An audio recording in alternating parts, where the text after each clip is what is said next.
Welcome back to Whence Came You, a Masonic podcast featuring research papers and discussions related to Freemasonry. Here's your host, Brother Robert Johnson. All right, everybody, welcome back. This is episode number 581 of the Whence Came You podcast.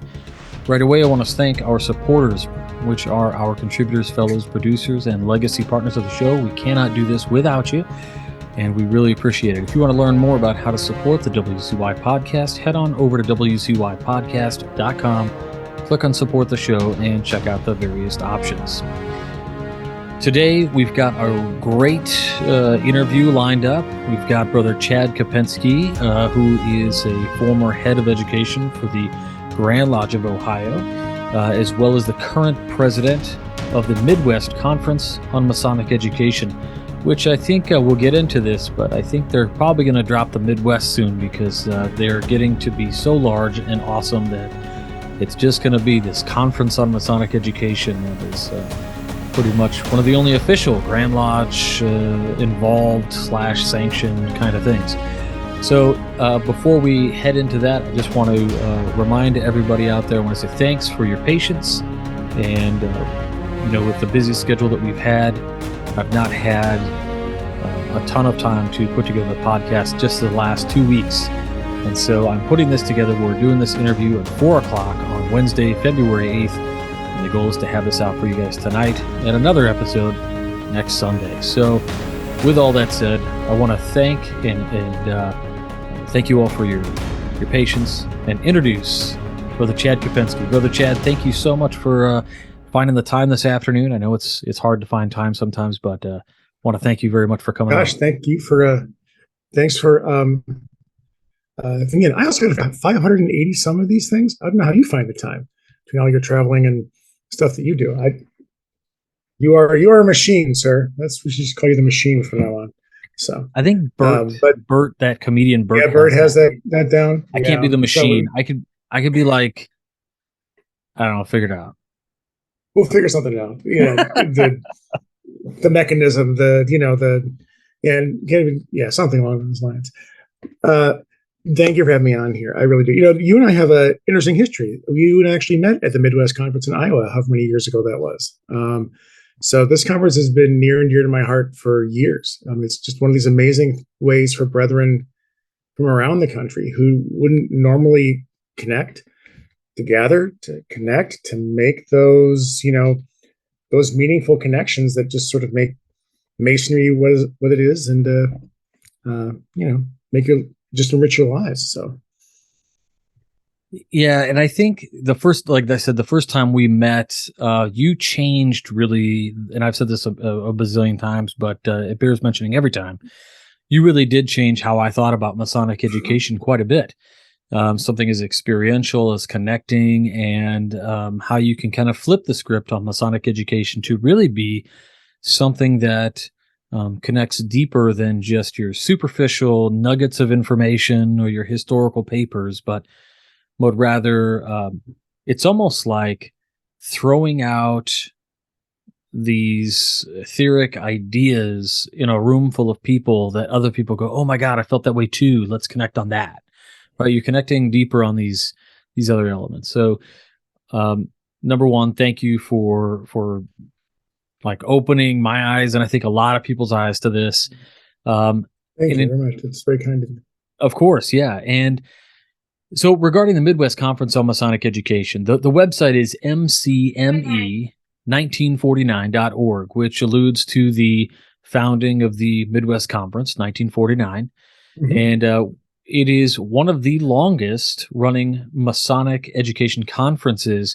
I think the only one that has been around longer, and yet is probably not all just education, is AMD week happening, later this week. Right.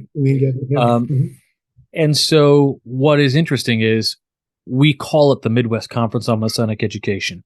And to our understanding, there was a Mid-Atlantic, there was like a kind of Colorado side, a West Coast one. That side too. And everything since kind of died off, right? And Midwest Conference is the one that stands strong. Why do you think that is? there's a couple of reasons of why I think that is. One, I think for lack of a better word, I think there are a couple of major players in the Midwest. I mean, if you look at, of course, I have to say Ohio only because if I don't, I think somehow somebody will knock on my door. But I mean, look at Iowa. Iowa has an absolutely phenomenal library there, and they've really pushed that research and really pushed those sort of connections that way. Illinois, obviously. I mean, look at what their education committee has done. Look at what they've done over the years in terms of just kind of defining what education is and can be. Kansas, lately. I mean, there's a lot of those jurisdictions that, even if they haven't been members, they've just been influential.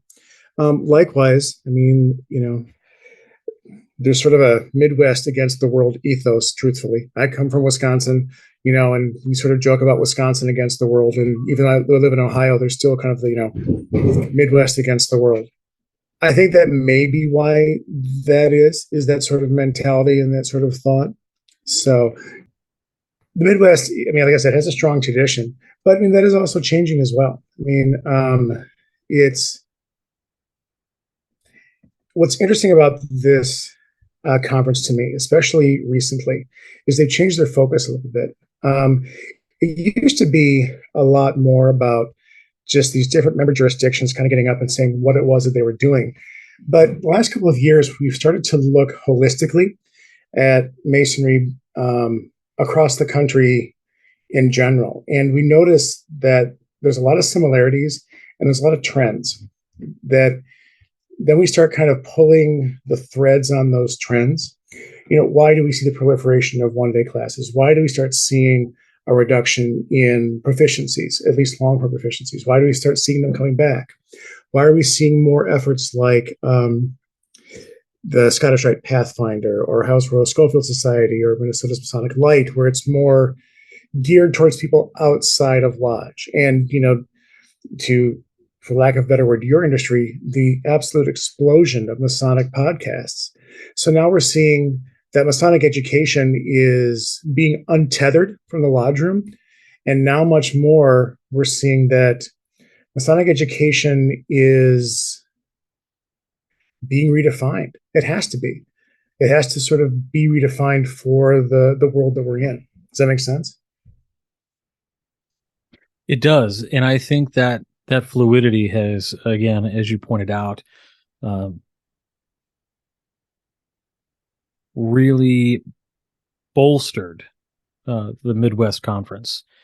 When I've talked about the Midwest Conference in the past, and we've done reviews on past conferences and things on the Midnight Freemasons, I have guys that contact me and they say, "What the heck is this thing? And why don't we have something like that?" And I say, "Well, you used to." Yeah. So each year, you guys have started to evolve. Let's say, you guys have done increasingly more interesting things. Now, the first year I went was 2019 or 2018, I think, and we met, and you gave your Pechakucha presentation, which was phenomenal. Thank you. And then we ended up doing like some breakout sessions in work, and I think that really assisted us in getting to know each other, B, really forming connections and networking with other grand jurisdictions. Now, when I first went to this, as I understood it at the time, it was like, only Grand Lodge education committees can go. But the truth was anybody could go. And when I went as part of my committee, that was all well and good, but there were only like 18 or 19 guys there for a multi-state jurisdictional gathering. And I was like, this is a train wreck. Yeah. And I meant that in a way that was like, this has so much potential. And all it really did was, once a few people really started to understand what it was and who could go, more and more people started showing up each year. and it would start to be talked about more online. And I think when you guys kind of bridged that gap, when you guys, you had two cliffs, you had basically all of the Masons, and you guys on the other side, you guys really brought the land up into the middle, right? And you connected everybody. And so now you guys have a great web presence, and people can go to the website, buy tickets and all of this stuff. And we'll talk about that later. Mm-hmm. But one of the things that I've noticed over the years is the evolution from Chad Kopensky, state education officer, getting up there and reading his 4-page report, and then doing the same thing for, Scott Duvall or, Right. Whatever state. You guys did something really interesting. So you did a virtual one. Illinois Mm-hmm. did a virtual one because Right. it was during the pandemic. And then when you all came back and we were in Missouri, Mm-hmm. you guys did something really interesting. This evolution I was talking about. You took all of the standard documents and things and the reports that people are interested in, but nobody wants to spend time doing that, right? You guys just put it all on a Google Drive and threw it on everybody's lanyard. And you said, just scan the QR code and you can see all the reports. Right. That was so rad. And nice. Yeah, what an incredible idea. It was really awesome to be able to do that. That's what I did. I went back to the hotel. When I was at the hotel that night, Spencer and I shared a room. And we just sat there going through the reports and we're like, wow, these are cool ideas. And we picked up our ideas that way. And then the next day we would just go, hey, Chad, we heard you all were doing this. Tell me about it. And that's the goal. That's why we did that. Because, sorry, go ahead. No, I was just saying that was so cool because it made it so that the movers and shakers who are interested in what to do next, right? Mm-hmm. And who want to see what the other jurisdictions are doing can get together and they can read through these reports, and then they can pick and choose, take their notes and who they want to talk to that next day, right, and sit down with at lunch or at dinner or have a cocktail with and pick their brain on these things. And I thought that was really clutch. Thanks. The thing that I think, let me just kind of back up here a second, because you made a couple of points that I think are going to be pretty important to this point that you just made. When the conference first started, the idea was sort of almost to rival the Conference of Grandmasters, which they have different timelines, but the idea was to get those guys all in the room. And for years, there was not necessarily a competition, but there was definitely if you're a Grand Lodge jurisdiction and you have money to spend, where are you going to get the most bang for your buck, right? And so I think that's one of the reasons why a lot of those regional education conferences went away, is just because there just wasn't the money and the support behind it. So we are lucky that the Midwest has lasted. But one of the things that we've realized is that all Masonry is local. And so when we're trying to get Grand Lodges to get away from that idea of the sort of monolithic idea of education, that education is this and all lodges will do this and this works for everything, because it doesn't. If you're in Wisconsin, what works in Madison doesn't work in Milwaukee or Rhinelander or Wausau. If you're in Illinois, Chicago is not the same as, Metropolis or St. Charles. If you're in Ohio, you're got the 3 C's. It's not the same as Marietta or Athens or, wherever. And so there are good ideas everywhere. And so the idea is, instead of getting just that one monolithic idea, the one Grand Lodge education guy in there, get him also in the room with people at all levels, at the street level, at the district level, at the whatever levels. The more that brethren talk, the more that brethren connect, the more that brethren share those ideas, the better those ideas become. And we realized doing those jurisdiction reports, because originally, I read 3 years of them and I'm like, no one's saying the same things. No one's answering the questions that I want answered. Once we started asking some of just those basic questions, how do you do proficiencies? How do you mentor your candidates? How are you structured? Do you have district education officers, lodge education? Who's responsible for education? Heck, even getting districts to say what their definition of education was. That's a whole other, exploration. And I could talk for half an hour just on that because that's evolved and weird and interesting. But getting guys outside their bubble, getting guys to start connecting and realizing the good ideas that are out there, that's the benefit of the conference. And one of the things that, Scott, as you talked about, who, is amazing and really helped kind of, push us in this direction. He realized, and I realized that, and I kind of jokingly call it the traveling Wilburys concept of Masonry, that if you get enough good guys in the room, something cool is going to happen. And then oftentimes the best part of these conferences are those unstructured activities. After the conference, the 3 or 4 guys kind of sitting at a table and just talking. And all of a sudden, the next thing you know, you have some great big initiative comes out of just that conversation, or those great connections, or those great speakers, or something happens that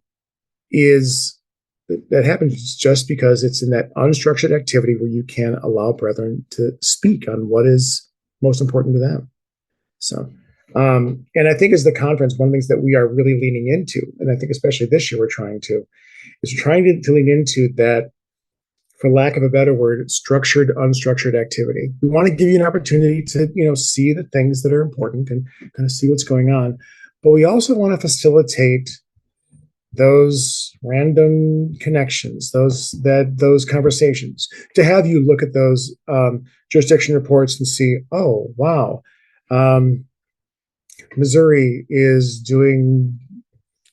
they're coming up with their own kind of educational honor society. And, how are they developing that? How is Indiana's doing some great work with online with a drip campaign that they do. Michigan has just rejoined the conference, and they actually have a really neat YouTube series that they do for the brethren. Wisconsin's trying to do some things, and Laramie's doing. He has some struggles there. He's trying to do some good things, but that allows you to find those guys at the conference, pull them aside, and just talk to them. And again, exchange ideas, look at common problems, identify individual solutions. Yeah, I totally love this. Something else I wanted to kind of bug you about is during this evolution, you've developed these themes, for better or lack of a thing. Mm-hmm. The 2023 conference theme is intentional masonry. Can you tell me about that? Absolutely.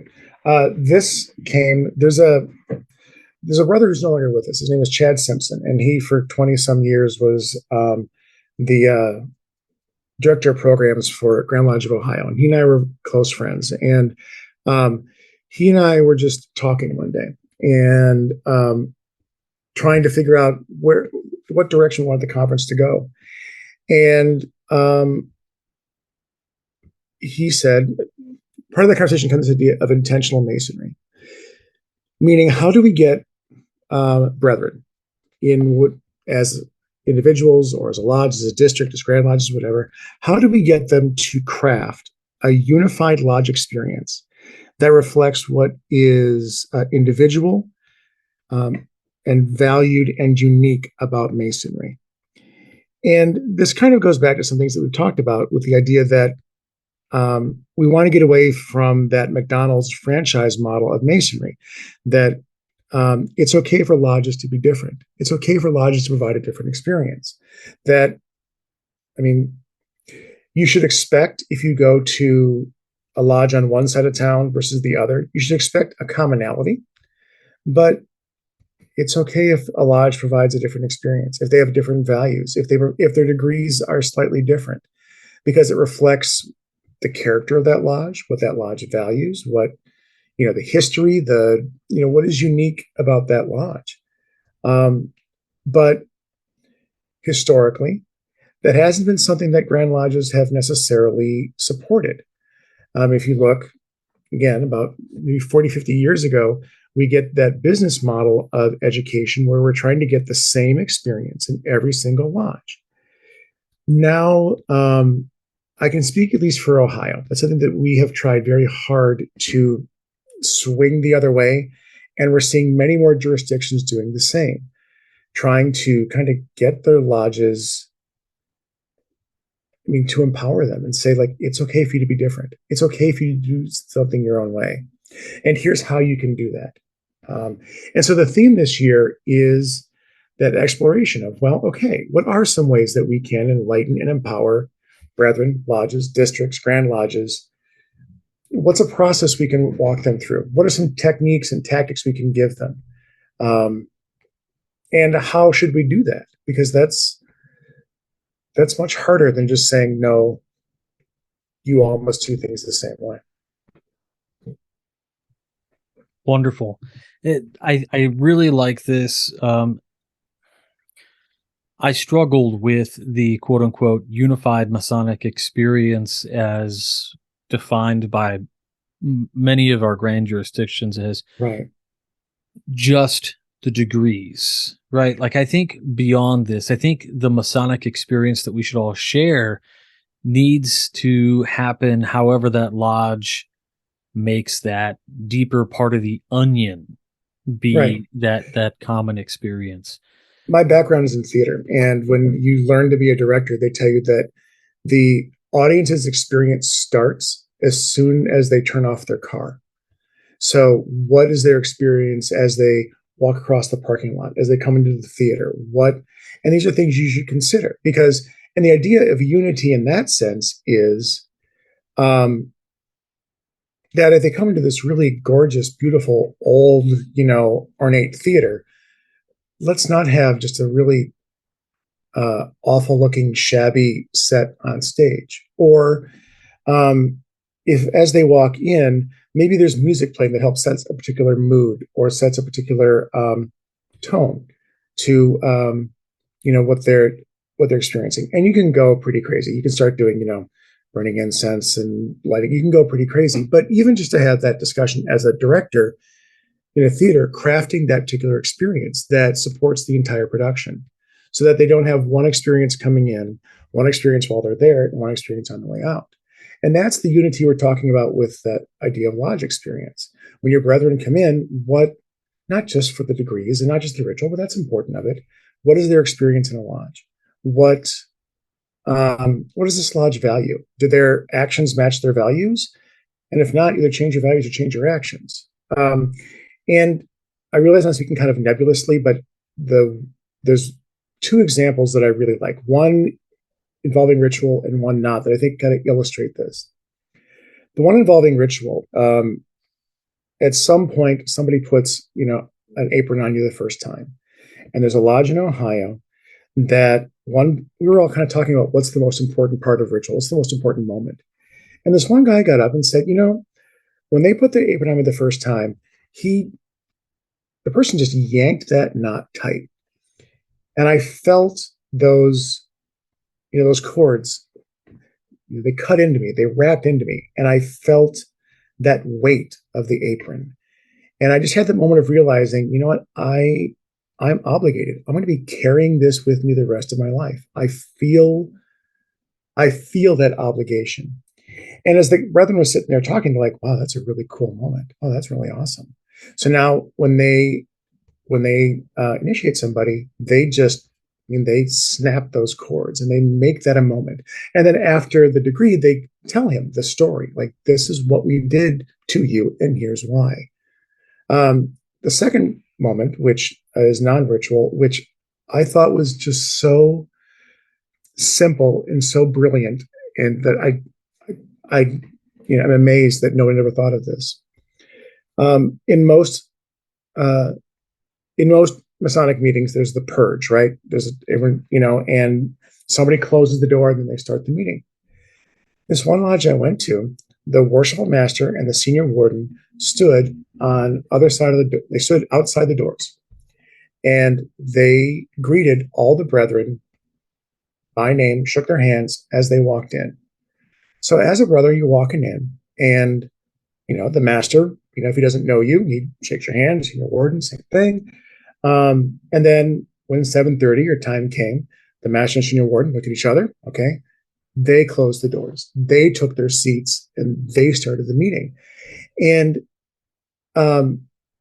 when I asked them, they said, well, we've always done this. I said, well, what do you like about this? Because I kind of saw the benefits. He said, well, the wonderful part is that I don't get surprised as master. If some guy has something to bring up, he usually tells me about it right there in the doorway. If some guy has an issue or a concern, like I know about it as soon as they come in. If somebody new comes in, I know about it right away. And I can say, oh, hey, you're new here. Hey, you know what? Why don't you go sit over there by Carl? Carl will help you through this right off the bat. Oh, you're our new EA? Awesome. Great. You know what? Perfect. We'll open up an EA today because we can do that. But you know what? Why don't you go sit by this person? I mean, it was a way for him and the senior warden to control the experience just by standing outside at the beginning of the meeting. And as a brother, I'm like, oh, I must be important because this guy is standing outside in a top hat and a suit and saying, hi, Chad, how are you? Glad you're here. Have a seat. And when I said, do you realize how cool this is? They said, what? Everybody does this. I said, nobody does this. Nobody does this. And they should. It's something just so simple to create that unified lodge experience that reflects what this lodge values and what is unique and important about that lodge. So interesting to hear you say, like, no one does this. I have been to so many lodges where I witnessed something that they do that I think is just, holy cow. What an impact that was, whether it's in the tiled setting or not. And I then go to those people later and I say, you guys realize that this is really special. Don't take it for granted. And they say things like, oh yeah, we just, do these things. And they don't realize that not everybody does it the way they do it. And that makes that is making it special. That is making it intentional. Well, and that's the other part of the intentional. There shouldn't be in a Masonic lodge, there should never be we always do it that way. Or how can you guys do that? I don't know. Well, hold on. If you don't know why you're doing it, then either invent a reason, but that's a whole other conversation, or talk about it. Is that really important that you do that? Is it really important, that you pick an example, spread your arms on, especially this. I mean, why do you do that? And if it's not important, if there's not a reason behind it, then get rid of it. This is like zero-based budgeting for a ritual. Yeah. Well, you've heard me do my whole big spiel. Like I have this whole presentation I do using my pocket knife as a tortured metaphor. It's the idea. They tell us all the time, right? Whence came you? What came you here to do? Right? So why is this thing here in your lodge? Where did it come from? And what's its purpose? Where did it come from? And what's it here to do? And if you can answer those questions about whatever, staffs, aprons, why you square your corners. I mean, yes, you can go down a rabbit hole and at some point you just have to kind of do it as opposed to like talking about it. But even just as a lodge, knowing, oh, we do these things for these reasons because this is who we are. You create that tradition, you create that history, you create that experience that makes it special and meaningful. And guys are connected. I mean, I'm going to go off on a tangent here, but, guys will drive 400 miles for Christmas dinner when all it really is this turkey and green beans. But no, it's because you're going home to your family and there's tradition and there's a connection there. Guys will drive 6 hours to go to a lodge meeting if it's a phenomenal, intentional, meaningful experience when they wouldn't cross the street for a lodge that just sort of like, oh no, we just got to do stuff because we do stuff. So, and I've kind of gotten off track of I think this is theme of the conference. Those are wonderful examples. I want to ask you a little bit about this year's agenda. Okay. Can you walk us through what we're looking at? So first of all, this is the 2023 conference. It's happening April 28th through the 30th. Yep. Canton Masonic Temple. At the Most Canton of the work is going to be on Masonic Saturday. Temple. Sorry. Yep. Well, what's interesting about this, right, is before we've seen the conferences happen virtually, we've seen them happen at a conference center in Iowa. We've seen them happen different places, but I've actually not seen or read about the Midwest Conference happening at an actual Masonic temple. So that's kind of cool. Thank you. I got really lucky because I wanted to do it in a Masonic lodge for a lot of reasons, and I hate to say that I'm kind of stealing from the MRF, but I remember going to an MRF meeting in Cincinnati, whenever that was, 20 years ago that was, and they had it at the Cincinnati Masonic Temple, and they did it in the multiple rooms of that building. And one, it's a beautiful building. Two, there's hotels are great, but to be actually in a historic and beautiful and ornate Masonic lodge, I was lucky that Canton was close by. It was accessible by airplane, sea, not by sea, but you know what I mean. And it's a beautiful, beautiful space that is it's huge. And the district advisor in that space is kind of Eric Mullenbein. And as soon as I said, "Hey, I think I want to do this," he just kind of he has a machine that he works with that just rolled up and made things so much easier, so that I could focus on other things like the content. So, but having it in that Masonic lodge, one, is it's a huge building, it's beautiful, they have everything we need there, and we've all seen hotels, but to spend some time in that building is important to me. The schedule. In the past, the conference has had like a big dinner and a keynote speaker on Friday, and then Saturday we sort of do our work, and it's been one of those where we all kind of sit in a room and we kind of go from speaker to speaker or speaker to breakout session, and that's fine. It really is. And then that night, usually there's another speaker, and then the Sunday morning, if we're lucky, we might do a breakfast if we have things. My goal this year,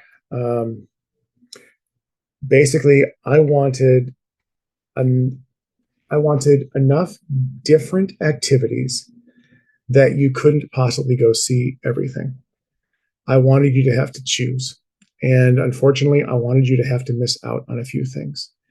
Because invariably, what will happen is, while we're sitting down at dinner or at lunch, you're going to talk to somebody who'd say, "Oh man, you were with Chris Creasy? How was that session? I really wanted to see how that was." And guys will start talking. Or I wanted to facilitate, like I said, that unstructured activity, so that maybe you are talking to somebody from, maybe you and Spencer decide to go off somewhere with Laramie and Jim Hall or whomever, and you're sitting at a table and you miss one of our required education sessions, but that's okay, because the conversation that you're having over in this room is actually much more meaningful and much more useful to you in what you're currently doing. I don't mind that monolithic, like, everyone follows the same path conferences. That's fine. But I wanted something where there was a smorgasbord. I wanted you to have to intentionally choose what you were going to go to, while also there's certain things I want everyone to be a part of. And I also want to facilitate, like I said, the different type of connections and unstructured conversations that might happen.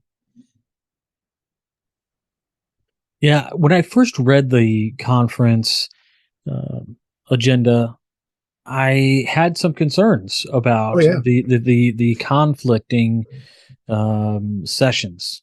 Mm-hmm. And I think I emailed you and I asked you about it, and then you called and we talked through it. And having heard your reasoning behind it, I think you've got a wonderful idea on how you're kind of facilitating this idea that, to reiterate and to rephrase what you told me on the phone was, if Spencer and I and somebody want to hang out and not go to the next session and keep sitting at the table, we can.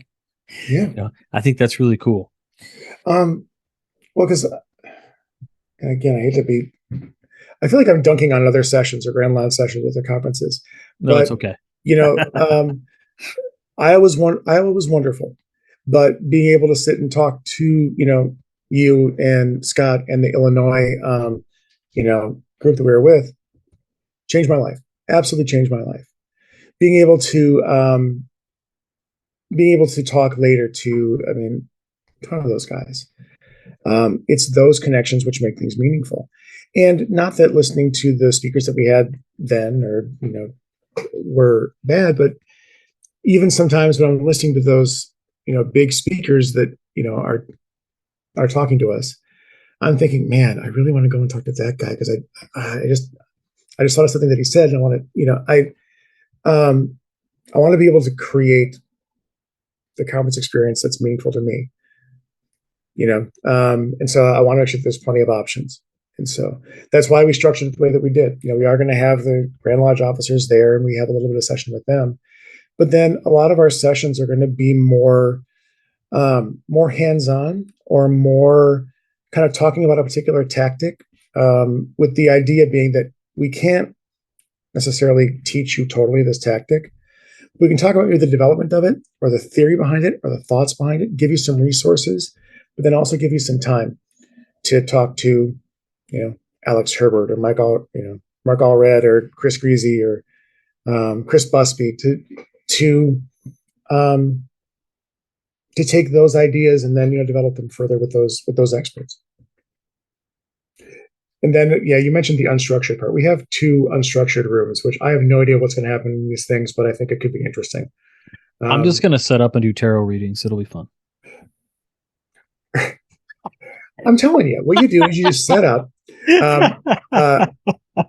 I'll be your official photographer. People can pay me $15. I'll take a photo of you and them, and like the card you picked for them that day. I will give them a beautiful print along with some nice calligraphy explanation of whatever they've got. But I have to ask you about something that people I don't know if I had mentioned this or whatever, but a little while back went to a meeting of my home lodge, and big surprise, Chad Kopensky came out to Space Novum. So awesome. Really surprised me. He was so badass. It was our first, I think it was our January meeting. And you brought with you some special coins. Did. And you had mailed me one of the coins. And the coins that you gave me, I have since mailed out to some people. Now, my question for you is this idea of the coin. Can we talk a little bit about it? So for those of you out there, it's a challenge coin. It's thick. It's nice. A real challenge coin, metal challenge coin, Midwest Conference, Masonic Education, repass. Solomon's Pass, or Solomon's Repass. Okay. Solomon's Repass. Tell me about this. Okay. So now we're going to, I talked about this guy, Chad Simpson, and Chad was my number 2 on this conference. Since I started working on it, I told him, I'm like, Chad, I can't do this without you. And we had made many plans. And it was funny because I just got back from Missouri, and like a week after I got back from Missouri, Chad very suddenly and unexpectedly passed. And but his idea was this coin. And his idea was to make it a true challenge coin, meaning that there's a challenge behind it. There was a task associated with it. And the idea he had was that the only way you could truly earn this coin was to give it away. So we would give that coin to the people who, for lack of a better word, already had a seat at the table in Masonic education. They already had the table to sit there and have the dinner with King Solomon. The way that you earned your coin was by giving it to somebody who you thought really should be at the table too, a voice that needed to be heard or should be heard. So you were summoning them to the table. You were summoning them to King Solomon's repast. And so the challenge that's done thoroughly by somebody's honor is if we've given you a coin, if we've sent you a coin, we challenge you to give it to somebody else who deserves to be there. And then at the conference, you'll get your coin back. Once you brought that guy with you to the conference, and a little something special for the guy you gave it to. Education can't exist in a bubble. Education can't exist disconnected. Education, especially Masonic education, thrives in connection and dies in isolation. And there's so many voices out there, and I am throwing this on you because I would say, like, you know this, but you do know this. There's so many voices out there that don't get heard, and there's so many voices out there that need to be heard. If even just to say, me too, or even just to say, man, that just doesn't work for me, but this does, or even just to say, oh, thank goodness, we've been struggling with that forever. So many voices that need to be heard, and those of us who have a seat at the table, we kind of have a responsibility from time to time to put another chair there and bring another guy with us. That was the idea behind the coin. I love this. I love the idea, and that's why I sent the coin out to a few people. I think you gave me 3 of them, plus the original one I had, so I had 4. So I have since given or mailed away 4 of them, and I'm hoping you want more, I am glad to send it to you out. I got a box of a couple, I handed them out to a lot of people, but I still have more because I have a sneaking suspicion that now that we've kind of started registration and started doing that, I'm going to get a few emails saying, well, where's my coin? And I'll be sending, more out, which is wonderful because, again, if it sits on your shelf, it's wonderful. But the challenge is, give it away. Give it away. Yeah. Because that's what education should be about. So. Yeah.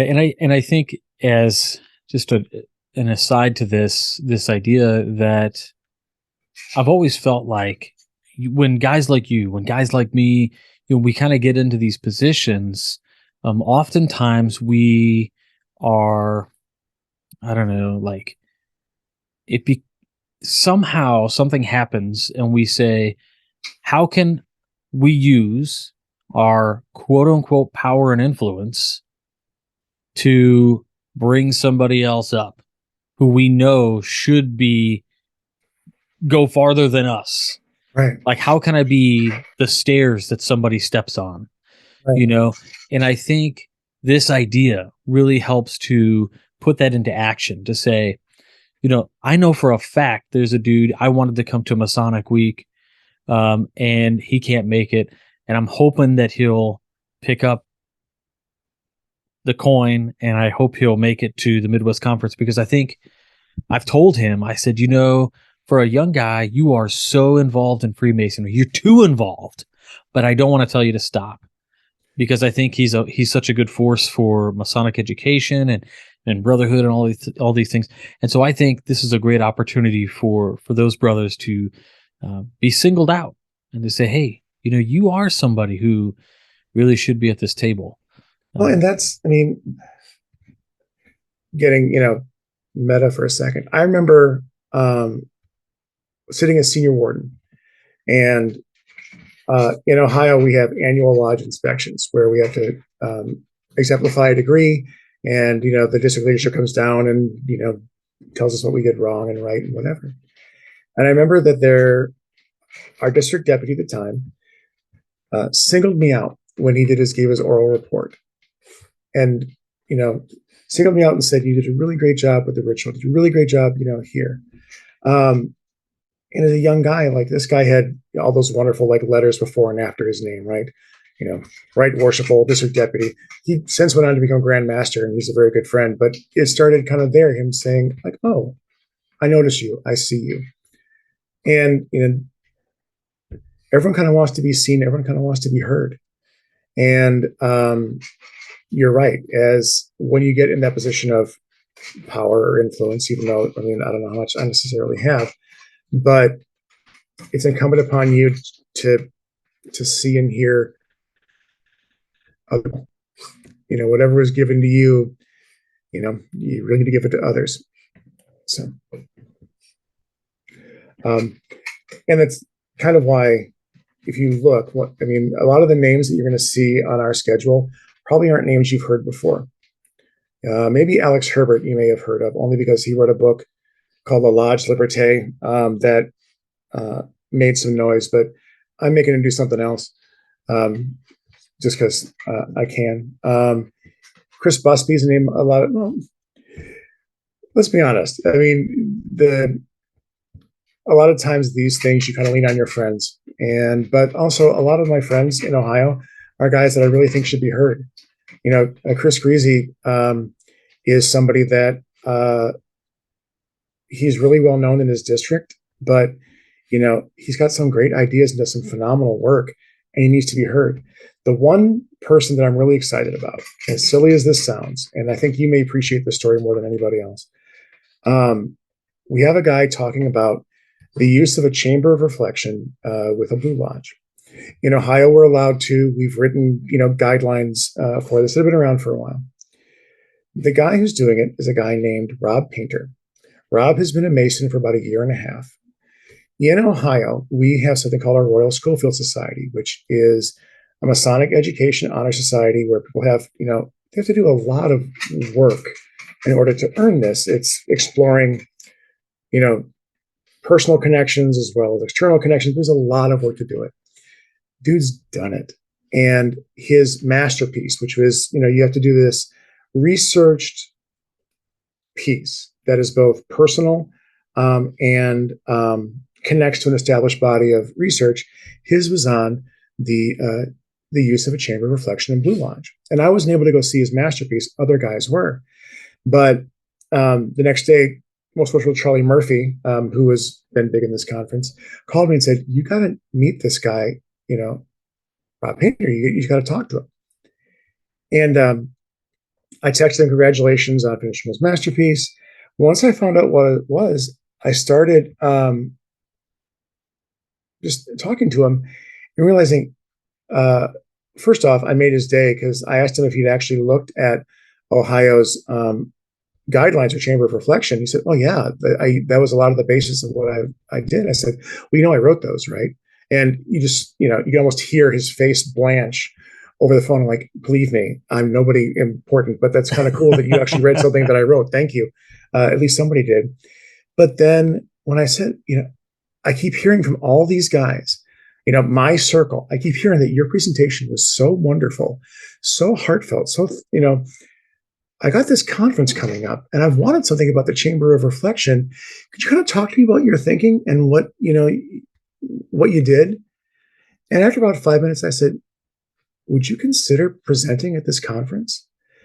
And I mean, the phone went quiet. I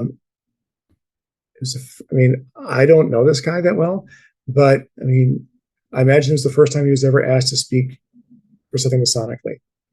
The first time he felt like he had a seat at the table. For the first time, it felt like, oh, somebody saw him and heard him.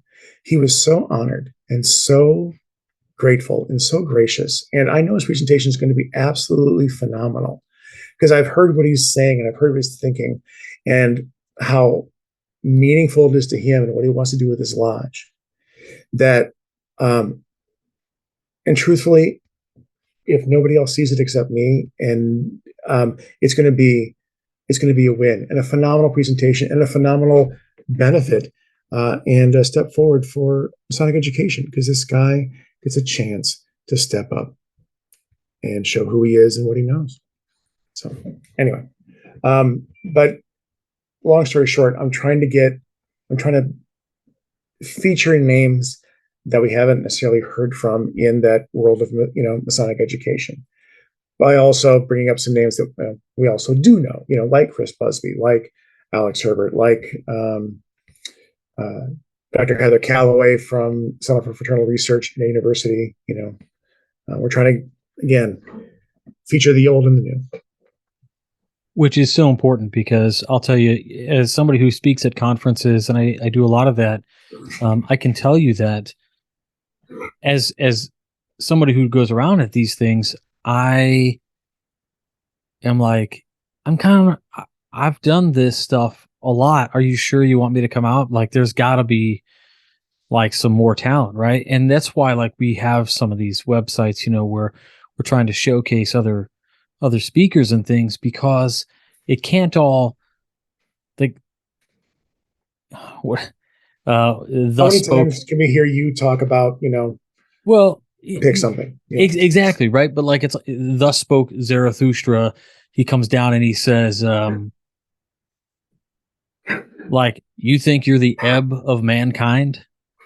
You know what I mean? Like, you got to go farther. There's newer guys out there. There's more people who know incredible things, and they deserve to be heard. And like, honestly, it's actually a disservice, I think, to a lot of brothers, to most of our constituency, that the tragedy happens when they don't get to put their idea in front of you.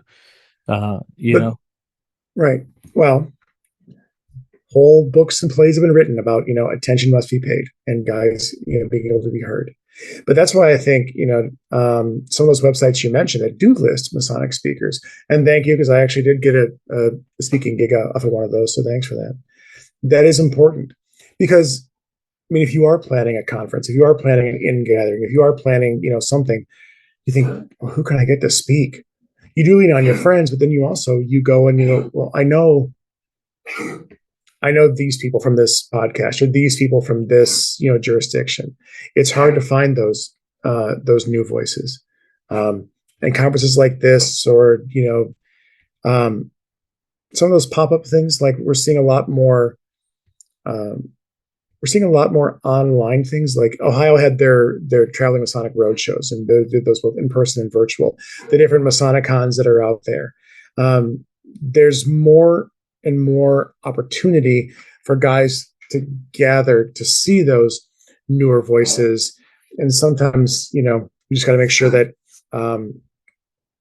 during those opportunities that we do try to focus on, as well as, if we're going to have, all the TMR guys there, maybe we could also bring up somebody who's, we haven't heard before. So. absolutely.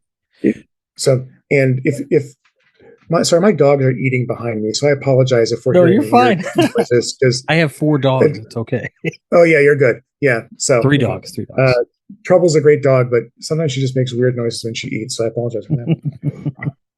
The going back to the unstructured thing, because this is something that actually came from a conversation with you and with some of our friends. We have 2 unstructured things that are happening through our Ohio Lodge of Research. And one is I'm giving them a room / like a resource room where we're just going to have guys from the Ohio Lodge of Research or OLR there. And so we're telling guys, bring a question, bring something that's like half written, like a laundry list of things you want to know, bring something that you may want to, research, go to that room. Guys will be there with, the smart guys from the Ohio Lodge of Research will be there with, their resources, and they'll help you with that. And so it's just, if you want to meet the guys who are doing research in Ohio, go to this room.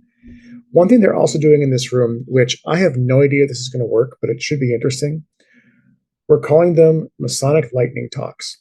So we have essentially blocks of time where guys can sign up for 15 minutes, and they can get up and they have 15 minutes on stage in front of an audience, and it can be anything Masonic. Ideally, it's going to be, appropriate, but we're doing this for guys who maybe have something they've always kind of wanted to put in front of an audience, maybe something they've always wanted to put in front of a larger audience, maybe something that's not even necessarily half formed yet, but it's just kind of an idea they kind of want to talk through and say, does this make sense? And get that feedback. So we are jokingly calling it, Masonic open mic night, but we have some sessions there for guys just to kind of get up and talk and get that feedback. Again, structured, unstructured activities. It's an experiment. And one of the things we're trying to do with this conference is, well, we'll try it. If it works, great. If not, well, we tried it and we'll learn from it and move on. So. Sounds like it's going to be an amazing time. I'll be there, of course. I know Spencer is going to be with me. He and I have already arranged that we'll be driving together 6.5 hours. And that experience alone is worth the damn road trip anyway. So it's going to be awesome. We're really looking forward to it.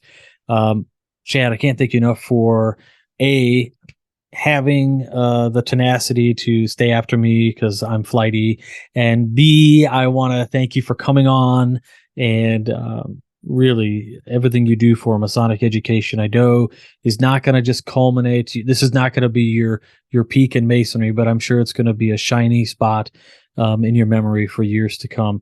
And I'm really looking forward to this event.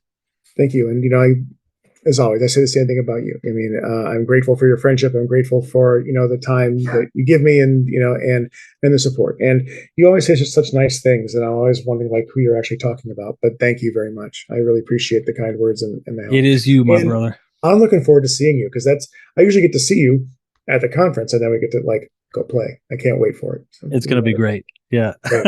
All right. Thank you, sir. I appreciate it. So. Thank you. All right, everybody. I want to thank our guest, Brother Chad Kopinski. If you have it in you to make it to this event, I strongly encourage you to do so. Go to mcme1949.org, and then you're going to click on the schedule. You'll go to the events page where you'll see that. You'll see the agenda for Friday, Saturday, and Sunday. Maybe Sunday happens. Sometimes it doesn't happen. Sometimes, but we always have breakfast together and finish up a little bit of business. So it's a lot of fun. As well as you can register and pay for the conference, number one. Number two, you can book your stay at the Courtyard Canton Hotel. They have a special rate set up for you all. And also at the top of the page, there's something that says join MCME. And this is really important. I talked about it last week. You can actually join and become part of the Midwest Conference and have a vote at the table and a say in what happens with the Masonic Conference here. And that is, you can join at the individual level for $50. You can join at the organization level for $150, and you can join at the Grand Lodge level, right? And I think that's $500. And you get respective votes that go along with those. Please check it out. And I guess aside from that, I want to say thank you all for listening. If you would like to support the WCY podcast, again, please check out WCYpodcast.com. And our continued thanks to those patrons that we have, our contributors, fellows, legacy partners, and our producers. Until next week, stay on the level. For Whence Came You, I'm Robert Johnson. Take care. You've been listening to Whence Came You, a Masonic podcast featuring research papers and discussions related to Freemasonry with your host, Brother Robert Johnson. Be sure to join us for our next edition.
WCY Media.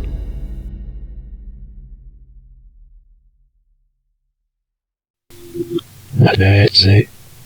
Casual.